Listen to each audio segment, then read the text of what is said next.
Hello दोस्तों, नमस्कार। बहुत बहुत स्वागत है एग्ज़ाम मास्टर चैनल पर। और ये NCERT की कंप्लीट सक्सेस सीरीज़ होगी जिसमें मैं आपको राज्य व्यवस्था पढ़ा रहा हूँ। 3 टॉपिक मैं आपको कंप्लीट करवा चुका हूँ। संविधान कैसे बना, संविधान के निर्माण में कौन कौन से लोग थे, कौन कौन सी परिस्थितियाँ थी, संविधान के महत्वपूर्ण अनुच्छेद, अनुसूची, ये सब आपने पढ़ लिया है। और कल मैंने आपको उद्देशिका पढ़ाया था, उद्देशिका वाला वीडियो याद होगा रात में 9 बजे। तो पर डे आपको रात में 9 बजे NCERT की सीरीज़ की सक्सेस सीरीज़ मिलेंगी और नोट्स से हम यहाँ पर पढ़ रहे हैं। ठीक है, जो चीज़ आपको नोट्स में मिलेगी वो चीज़ आपको कहीं नहीं मिलेगी। मतलब NCERT की किताब अब पढ़ने की ज़रूरत नहीं है।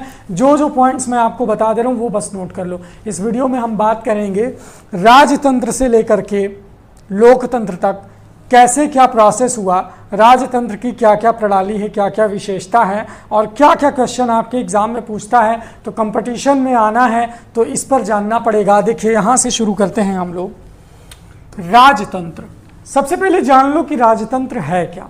राजतंत्र ये शासन का एक प्राचीनतम रूप है, यानी बहुत ही पुराना है ना। शुरू में राजा लोग होते थे और जो राजा राज करते थे वही राजतंत्र था, राजाओं का सिस्टम। राजतंत्र का मतलब हुआ राजाओं का सिस्टम जिसमें शासन की शक्ति एक व्यक्ति में समाहित होती है, यानी जो शासन होता था वो राजा के हाथों में होता था, राजा ही सब कुछ होता था।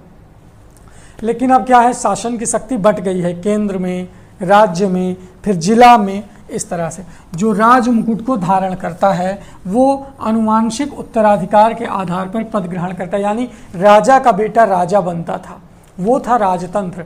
राजा का बड़ा पुत्र उत्तराधिकारी होता था, ये आप सबको पता है। तो ये था राजतंत्र। फिर कुलीन तंत्र, इसे आप क्या कहते हैं, अरिस्टोक्रेसी भी कहा जाता है। ठीक है, राजतंत्र को कुलीन तंत्र या अरिस्टोक्रेसी भी कहते हैं। ये शासन का वह रूप है जिसमें राजनीतिक सत्ता का निवास थोड़े से लोगों में होता है तथा वही इसका प्रयोग करते हैं। कुलीन तंत्र में क्या होता है कि राजनीतिक सत्ता का जो निवास है वो कुछ थोड़े से लोगों में बटा हुआ टाइप का होता है। ठीक है, राजतंत्र के बाद कुलीन तंत्र, और वही इसका प्रयोग करते हैं। यानी जो कुलीन तंत्र में आते हैं, जो कुलीन लोग होते हैं, जो अरिस्टोक्रेट पीपल्स होते थे, वही राजतंत्र में इसका प्रयोग करते थे। फिर तानाशाही, इसके बाद आया तानाशाही। देखिए, मैं आपको सीरियल से बता रहा हूँ, राजतंत्र, फिर कुलीन तंत्र, फिर तानाशाही या इसे अधिनायक तंत्र, जिसे आप यहाँ पर देख रहे हैं डिक्टेटरशिप, डिक्टेटर, तानाशाह, इसे कहा जाता है। ये एक ऐसे शासन का रूप है जिसमें एक ही व्यक्ति का निरंकुश शासन होता है। अब आपने हिटलर का नाम तो सुना होगा, नो डाउट। तो तानाशाही में क्या होता है कि एक ही व्यक्ति का निरंकुश शासक, यानी वो व्यक्ति जो चाहे वो, उस पर किसी भी प्रकार का, किसी का भी कोई अंकुश नहीं होता। जो मैं बता रहा हूँ ना, अभी जब हम राजतंत्र पर से जो है लोकतंत्र पर आएंगे वो ज़्यादा ज़रूरी होगा। ठीक है, तो आपने देखा राजतंत्र, फिर आपने देखा क्या, अरिस्टोक्रेटिक वाला। ठीक है, फिर आपने देखा तानाशाही, है ना। कुलीन तंत्र के बाद तानाशाही, जो बल के प्रयोग के माध्यम से अपने पद पर आसीन होता है ना। राजा को मार के कोई राजा बन गया, ठीक, तानाशाह बन गया, और वो किसी के प्रति उसे उत्तर नहीं देना, मन की करना है बस, किसी को जवाब नहीं देना, किसी पर कोई नियंत्रण नहीं, बस तानाशाही उसे कहते हैं। फिर आया प्रजातंत्र। प्रजातंत्र क्या है, ये वर्तमान समय में शासन का सबसे ज़्यादा लोकप्रिय रूप है प्रजातंत्र, जिसे अंग्रेजी में कहते हैं डेमोक्रेसी। डेमोक्रेसी, प्रजातंत्र। ठीक है, प्रजातंत्र वहाँ विद्यमान होता है जहाँ जनता में सत्ता का वास होता है। यानी सत्ता का वास कहाँ पर होता है, जनता में। सत्ता के लिए चुनाव जो है वो जनता करती है और लोगों को संप्रभुता प्राप्त होती है। संप्रभुता से मतलब क्या हुआ, शासन का जो अंश है वो जनता के हाथ में होता है, शासन। ठीक है, फिर प्रजातांत्रिक, या इससे रिलेटेड मैं क्वेश्चन भी आपको करवाऊंगा लास्ट में। ठीक है, लास्ट में आपको इसके प्रश्न भी मिलेंगे और उसका जवाब भी देना है आपको। प्रजातांत्रिक या लोकतांत्रिक शासन प्रणाली के कई रूप हैं, जिसमें सबसे प्रमुख क्या है, संघात्मक शासन और एकात्मक शासन। ठीक, ये है संघ का शासन और ये है एकात्मक शासन। इन शासन प्रणालियों के व्यवहारगत संसदीय शासन व्यवस्था और अध्यक्षीय। देखिए, संघात्मक का संसदीय, एकात्मक, ये एक अध्यक्षीय शासन व्यवस्था के रूप में जाना जाता है। देखिए, दो प्रकार का शासन है जनतंत्र में और दो प्रकार की जो है व्यवहारगत व्यवस्था है शासन व्यवस्था, यानी एक संसदीय और एक अध्यक्षीय। एक में संसद होती है, एक में अध्यक्ष होता है। ठीक है। राज्य के महत्वपूर्ण तत्व क्या हैं? स्टेट के, किसी भी स्टेट के महत्वपूर्ण तत्व है संप्रभुता, जनसंख्या, उसका भूभाग, सरकार या सत्ता। ठीक है। तो संप्रभुता, जनसंख्या, भूभाग और सरकार सत्ता, चार यहाँ पर जो है राज्य के महत्वपूर्ण तत्व हो गए। तो जैसे जैसे जहाँ जहाँ ये स्टार बना हुआ है वहाँ वहाँ से आपको ये नोट बनाना है। ये नोट पूरी तरह से अपने आप में कंप्लीट है। इस नोट्स को पढ़ने के बाद आपको कोई चीज़ पढ़ने की ज़रूरत नहीं पड़ेगी। कुछ ज़रूरी प्रश्न होंगे लास्ट में जो मैं आपको करवाऊंगा। तो यहाँ पर राज्य के महत्वपूर्ण तत्वों को लिख लीजिए, एकदम ये आपको काम आने वाला है, बहुत तगड़े से काम आएगा ये चारों चीज़ें। ठीक है।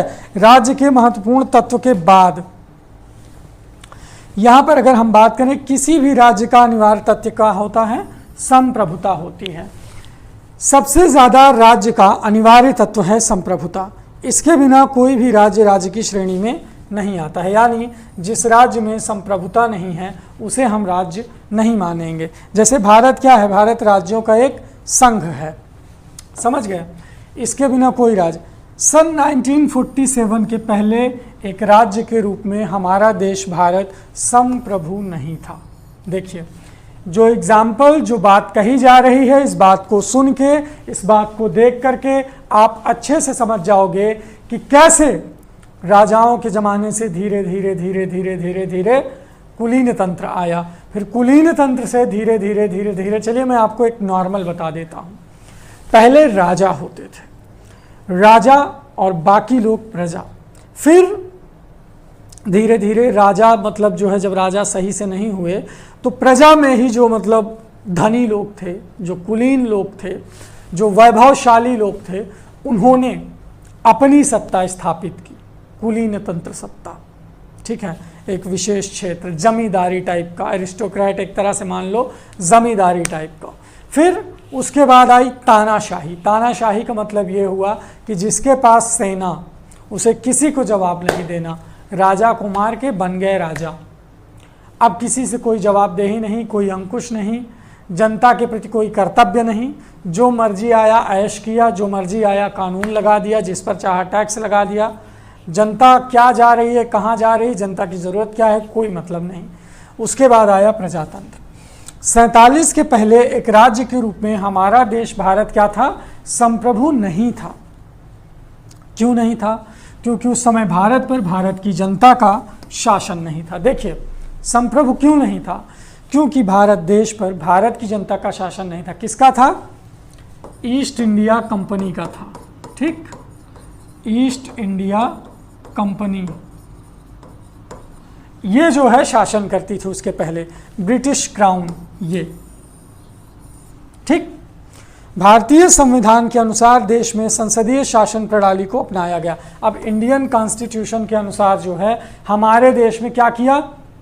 संसदीय शासन प्रणाली को हमने अपना लिया। अब हमारे देश में क्या है? संसद है।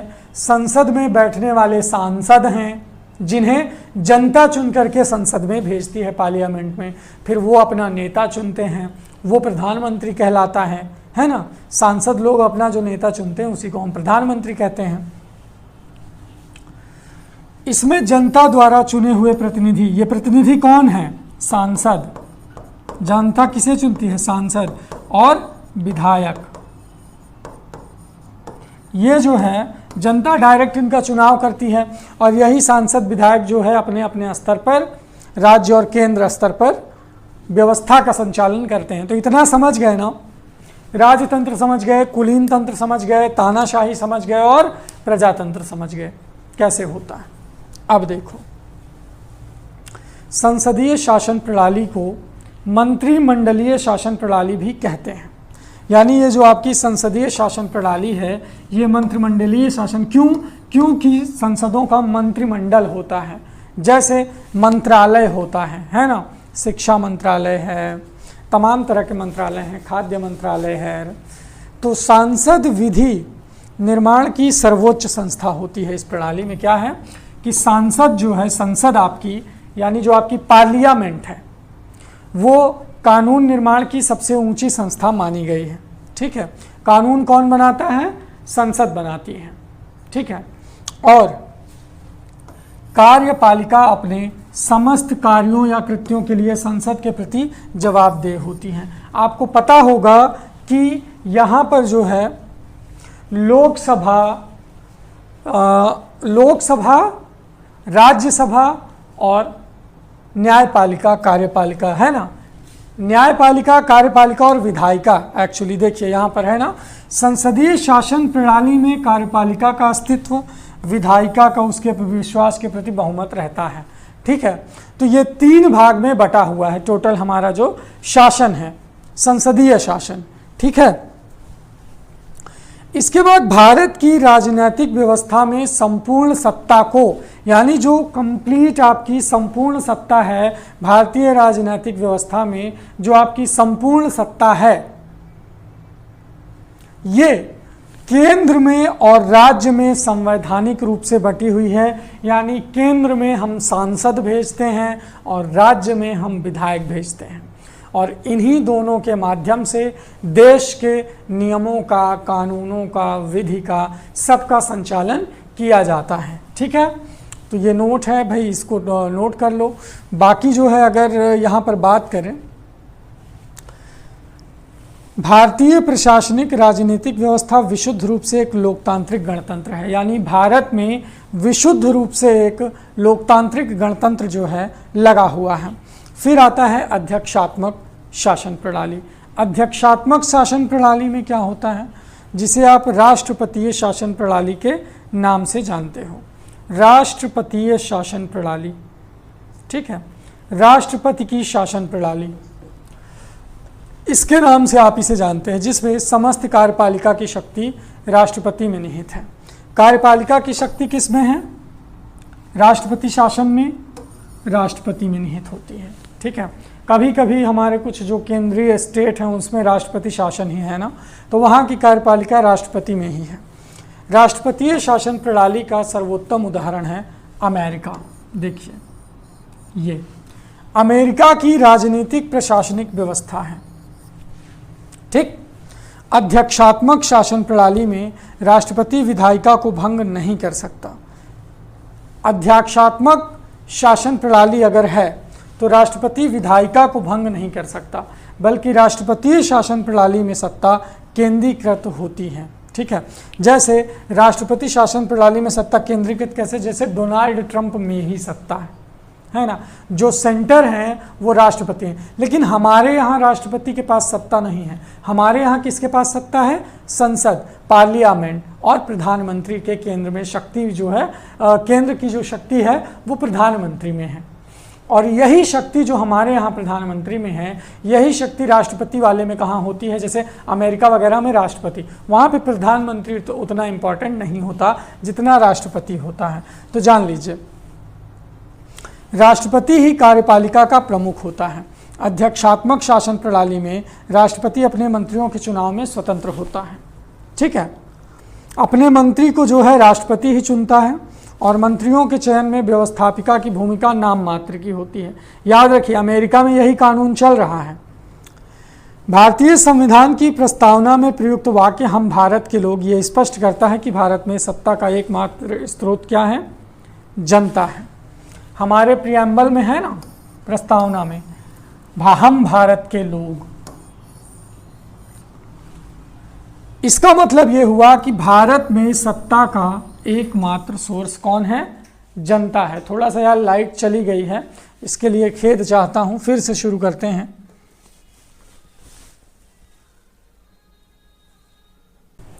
तो आपको लगा होगा कि सर जी थोड़ा सा फास्ट भाग रहे हैं, सर जी थोड़ा सा कम समझा रहे हैं। ये जो राष्ट्रपति वाला है और जो प्रधानमंत्री वाला है, ये आपको कम समझ में आया होगा। तो मैं आपको बस 2 लाइन में इसका फ़र्क बता दे रहा हूँ कि हमारे यहाँ जो शक्ति है, शक्ति का जो केंद्र है, सत्ता का जो केंद्र है, वो प्रधानमंत्री है, वो संसद है। और अमेरिका में अध्यक्षात्मक शासन प्रणाली में जो शक्ति का केंद्र है, जो सत्ता का केंद्र है, वो राष्ट्रपति में है। समझ गए? 2 लाइन में इतना समझ लो बस।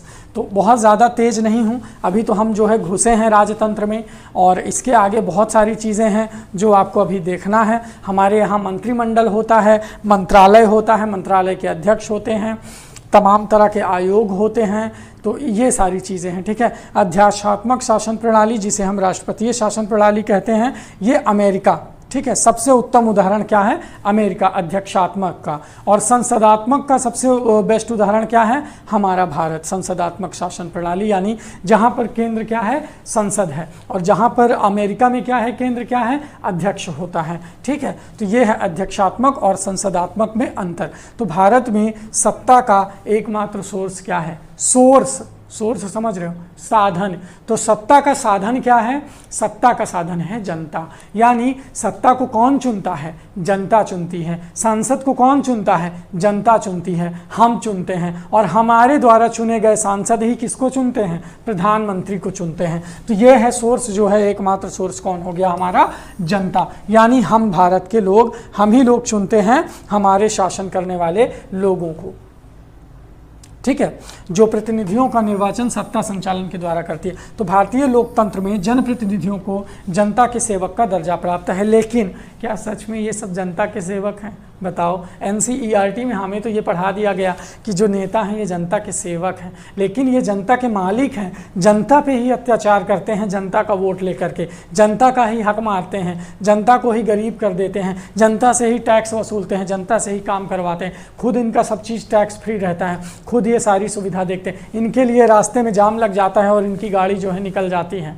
समझ रहे हैं? तो ये जनता का शासन है, बदलना चाहिए। चलिए, भारतीय संविधान में संघ और राज्य की शक्ति को संविधान में स्पष्ट रूप से विभाजित कर दिया है, यानी संघ की शक्ति और राज्य की शक्ति। राज्य अलग अलग है ना हमारे भारत में, और अलग अलग राज्य के अलग अलग मुख्यमंत्री हैं। और संघ में क्या है? संघ में सांसद होते हैं, संघ में संसद में आती है, ठीक है। तो भारतीय संविधान को परिसंघीय कहा जाता है। ब्रिटिश संसद को संसदों की जननी कहते हैं। एक पॉइंट ये ज़रूर याद रखिए, ये 1 नंबर है आपके लिए। ब्रिटिश संसद को क्या कहते हैं? संसदों की जननी, ब्रिटिश संसद। ब्रिटेन में परंपराओं के अनुरूप आवश्यक कानून बनाते हुए प्रशासनिक व्यवस्था का संचालन किया जाता है। देखिए, ब्रिटेन में क्या होता है? परंपरा के अनुरूप, यानी उनकी जो अंग्रेजी परंपरा है, ब्रिटिश कल्चर है, उसके हिसाब से ही इम्पॉर्टेंट कानून बनाते हुए एडमिनिस्ट्रेशन सिस्टम को ये लोग संचालित करते हैं, क्योंकि ब्रिटेन में लिखित संविधान का अस्तित्व नहीं है। ये पॉइंट याद रखिए, ब्रिटेन में लिखित संविधान का अस्तित्व नहीं है, यानी वहाँ पर कोई भी लिखित संविधान नहीं है। तो एक क्वेश्चन यहाँ से भी पूछता है कि किस देश में लिखित संविधान नहीं है? ब्रिटेन में। भारतीय संविधान में एकात्मक शासन के प्रमुख लक्षणों में राज्यपाल का पद, अखिल भारतीय सेवाएं, एकल नागरिकता, आपातकालीन प्रावधान और राज्यसभा में असमान प्रतिनिधित्व शामिल है। अब ये क्या है? ये एकात्मक शासन के प्रमुख तत्व हैं। जैसे राज्यपाल जो गवर्नर है, ये एकात्मक शासन के प्रमुख लक्षण हैं। जैसे अखिल भारतीय सेवाएं, जिसमें सिविल सर्विसेज आती हैं, एकल नागरिकता, सबके पास एक ही नागरिकता है ना, और आपातकालीन इमरजेंसी चीज़ें, ये राज्यसभा में असमान प्रतिनिधित्व शामिल है। भारत एक गणतंत्र है।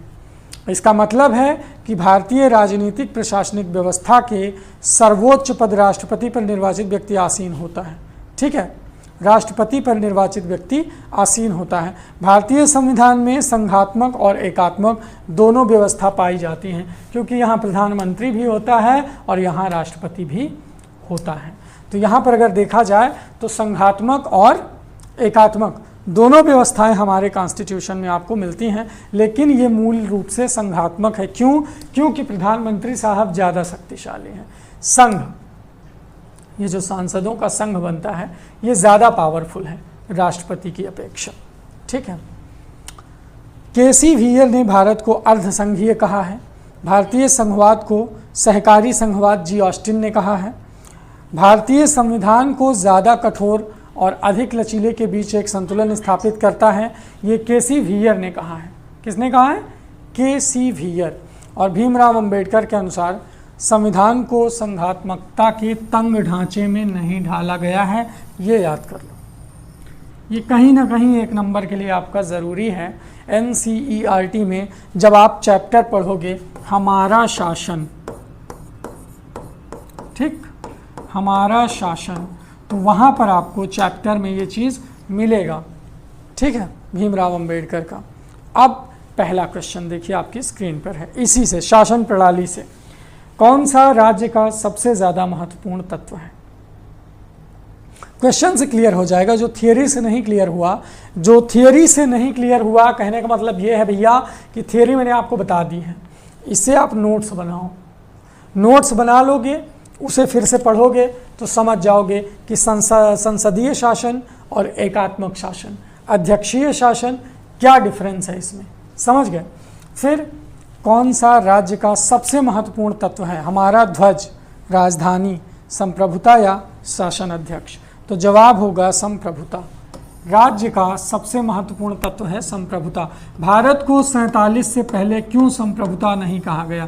क्योंकि यहाँ पर भारतीय जनता का शासन नहीं था। थियरी पढ़ी है ना, उसी नोट्स से है ये क्वेश्चन। अगर आप राजधानी लगा के आते हो एग्जाम में तो गलत हो जाएगा पक्का। तो जो बी ऑप्शन बता रहे तो उनका जवाब गलत है। भारत की संप्रभुता के संबंध में कौन सा कथन सही है, बताओ? संप्रभुता के संबंध में कौन सा कथन सही है? भारत राष्ट्रमंडल का सदस्य है, राष्ट्रमंडल की सदस्यता के कारण भारत की संप्रभुता कम हो जाती है। और नीचे दिए गए कूट का प्रयोग करके आपको सही आंसर बताना है क्वेश्चन नंबर 2 में। तो भैया मैं तो कहूँगा केवल एक सही है। क्यों? क्योंकि भारत राष्ट्रमंडल का सदस्य है, लेकिन इसके कारण भारत की जो संप्रभुता है ये कम नहीं होती, ठीक है। ये कह रहा है दूसरा की संप्रभुता कम हो जाती है, तो ये गलत है, क्योंकि इसके कारण संप्रभुता कम नहीं होती। राष्ट्रमंडल वास्तव में कोई वैधानिक संगठन नहीं है, ठीक है। ये जो राष्ट्रमंडल है ये कोई वैधानिक संगठन नहीं है, बल्कि इसके सदस्यों के पारस्परिक सहयोग और सद्भावना पर आधारित एक राष्ट्रमंडल मानवीय संगठन है। क्या है? मानवीय संगठन है राष्ट्रमंडल, ठीक है। राष्ट्रमंडल के सभी सदस्य राष्ट्र स्वतंत्र और समान हैं। सभी सदस्य क्या हैं? स्वतंत्र हैं और समान हैं।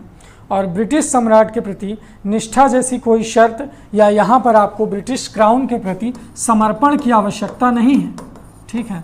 आप चाहें तो यहाँ पर प्रधानमंत्री पर उंगली उठा सकते हैं हमारे देश में। तो केवल एक सही जवाब होगा। भारतीय संविधान में किस प्रकार की शासन प्रणाली की व्यवस्था की गई है, बताइए। इंडियन कॉन्स्टिट्यूशन में किस प्रकार की शासन प्रणाली की व्यवस्था की गई है? लोकतंत्रात्मक, अध्यक्षात्मक, संसदात्मक या अर्ध लोकतंत्रात्मक? Question number 3। 4 ऑप्शन है आपके सामने, देखते हैं भाई। बिल्कुल, भारतीय संविधान में मैंने आपको बताया ना संसदात्मक। हमारे देश में क्या है? संसद है, पार्लियामेंट जिसे आप कहते हो, संसद। और यहाँ पर कौन बैठता है? सांसद, जो हम चुनाव में जिता के भेजते हैं, सांसद। तो संसदात्मक है, ठीक है। वैसे तो शासन प्रणाली की 2 पद्धतियां मैंने आपको बताई, संसदीय और अध्यक्षीय। तो अध्यक्षीय जो है ये अमेरिका में है, ठीक है, और संसदीय जो है ये भारत में है। मैंने कहा था ना, जो थियरी वहाँ से कंफर्म नहीं होगी वो क्वेश्चन में आकर के क्लियर हो जाएगी। यही हमारा उद्देश्य है। बस वीडियो पर लाइक बनाए रखिए, अपना प्यार बनाए रखिए वीडियो पर। वीडियो आपको टाइम से इसी तरह मिलता रहेगा। रात में 9 बजे NCERT की राज्य व्यवस्था हम कंप्लीट कर देंगे। संसदात्मक शासन व्यवस्था में क्या होता है? न्यायपालिका का कार्यपालिका पर नियंत्रण होता है। न्यायपालिका क्या है? हाई कोर्ट, सुप्रीम कोर्ट और सत्र न्यायालय। कार्यपालिका क्या है? कार्यपालिका पर नियंत्रण। कार्यपालिका का न्यायपालिका पर, कार्यपालिका का विधायिका पर। तो मैं आपको बता दूं यहाँ पर क्वेश्चन नंबर 4 में सही जवाब होगा डी। विधायिका का कार्यपालिका पर नियंत्रण होता है, ठीक है। विधायिका का जो है कार्यपालिका पर नियंत्रण होता है, ठीक है, क्योंकि संसदात्मक शासन में जो व्यवस्था है वो कार्यपालिका विधायिका के द्वारा नियंत्रित होती है। समझ गए? हमारे यहाँ कार्यपालिका और व्यवस्थापिका के प्रति, ठीक है, ये लोग उत्तरदायी होते हैं। तो विधायिका का कार्यपालिका पर नियंत्रण होता है। डी ऑप्शन याद रखिए। सर्वप्रथम संसदात्मक सरकार किस देश में आरंभ की गई? ये भी क्वेश्चन बढ़िया है, बताइए। सबसे पहले संसदात्मक सरकार कौन से देश में आरंभ की गई? क्वेश्चन नंबर 5 है आपकी स्क्रीन पर, 5वां प्रश्न। तो वैसे तो मैं यहाँ पर अगर बता दूँ यूपी पीसीएस का ये क्वेश्चन है प्री एग्जाम का, और इसका जवाब होगा ग्रेट ब्रिटेन में, यूनाइटेड किंगडम या यूके जिसे आप कहते हैं, ग्रेट ब्रिटेन यूके में, ठीक है। समझिए, संसदात्मक शासन का स्वरूप जो कि ज़्यादातर देशों में आप प्रचलित देख रहे हैं, सबसे पहले ब्रिटेन में परिलक्षित हुआ था। पुष्पेंद्र पंत ने अपनी किताब विश्व का इतिहास, एक किताब है विश्व का इतिहास पुष्पेंद्र पंत की, ठीक, इसमें जो है पुष्पेंद्र पंत ने विश्व का इतिहास में स्पष्ट लिखा है ब्रिटेन में संसदीय प्रणाली का आविर्भाव संसार के किसी भी देश से पहले हुआ था।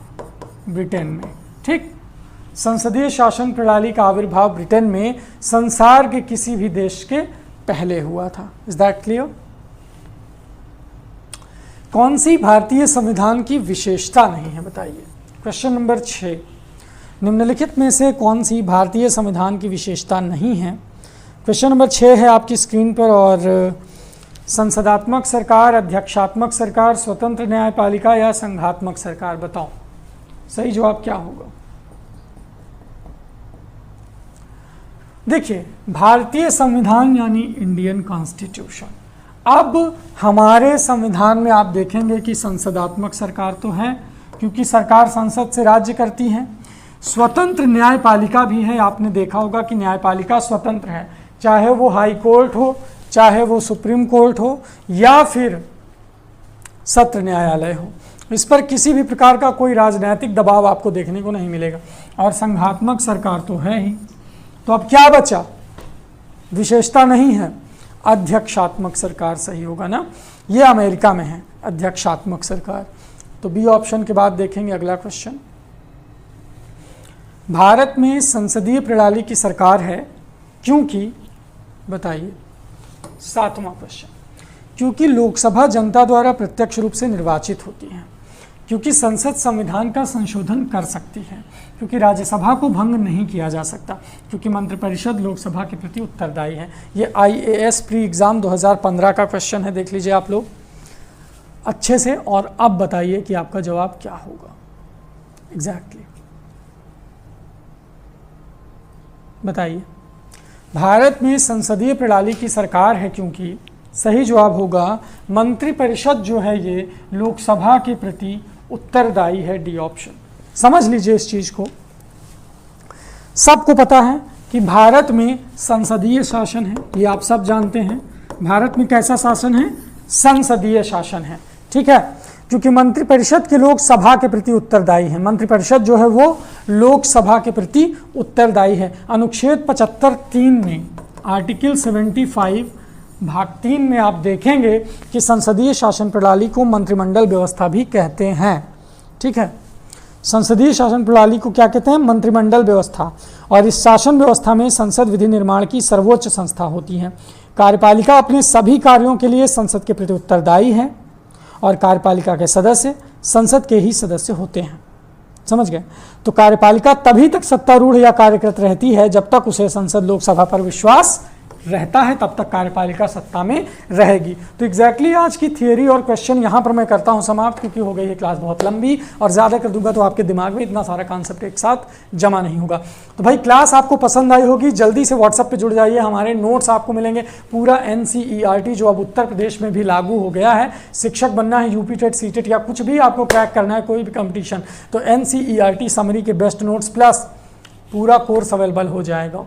बस स्पेशल ग्रुप से जुड़िए, बेहतरीन क्लास ज्वाइन करिए और इसी तरह बने रहिए हमारे साथ वीडियो में। लाइक शेयर सब्सक्राइब कर दो। Thank you so much, bye bye, take care.